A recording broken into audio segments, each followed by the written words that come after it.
या पुढच्या बातमीकडे नाशिकमध्ये फार्मर कंपनीनं कंपनीची एसआयटी कडून चौकशी सुरू आहे अशी माहिती सूत्रांकडून समोर आली आहे। खरात व्यंकटेश फार्मर प्रोड्युसर्स या कंपनीमध्ये संचालक होता। तर व्यंकटेश फार्मर प्रोड्युसर कंपनीची आता चौकशी सध्या होत आहे आणि यामध्ये खरात संचालक होता।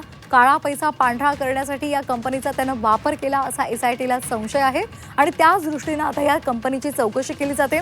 बोंधू खरातची पत्नी सुद्धा याच कंपनीत संचालकपदी होती आणि त्यामुळे आता या कंपनीच्या चौकशीतून काय नेमके हाती धागेदोरे लागतात हे पाहणं महत्त्वाचं आहे।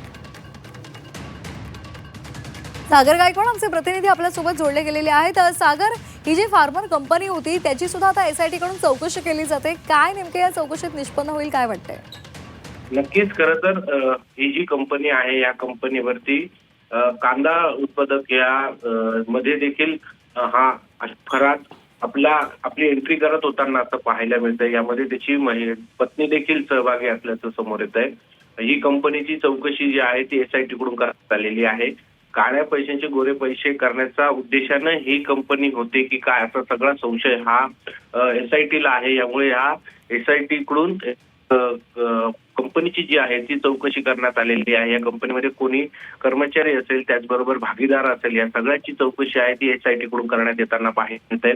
सध्या या खरातची चौकशी करत असताना ह्या कंपनीकडून जे पैसे खरातकडे येत होते ते पैसे व्हाईट म्हणजे पांढरे करायचे होते का यासाठी ही सगळी कंपनी उभारली होती का असा संशय देखील एसआयटीला आहे। यामुळे आता सध्या या संपूर्ण कंपनीची चौकशी एसआयटी मार्फत करण्यात येत आहे। अगदी, त्यामुळे काय आर्थिक गैरव्यवहार त्यानं केलेले होते तीही माहिती समोर येणार आहे। धन्यवाद दिलेल्या माहितीसाठी।